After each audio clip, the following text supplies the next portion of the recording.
Okay guys, so after cutting the couch with the bed bugs, this is what you do before you throwing.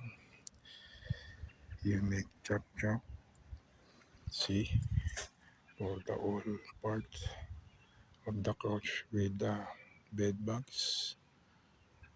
So that's the best you can do if there's a bed bugs in your house, to cutting the pieces of the big bed bugs.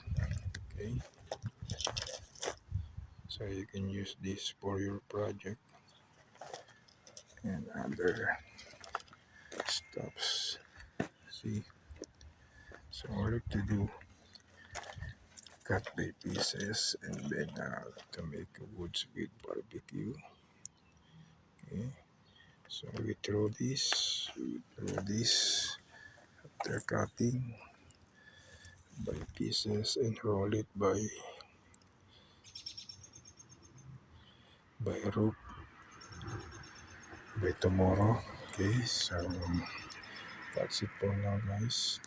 So subscribe and click the notification bell if you have a bed bugs in your house, so you need to cut it by pieces before you throw in the bin. Okay guys, see you guys. So subscribe and click the notification bell for upcoming videos to come. Okay, for this week and next week.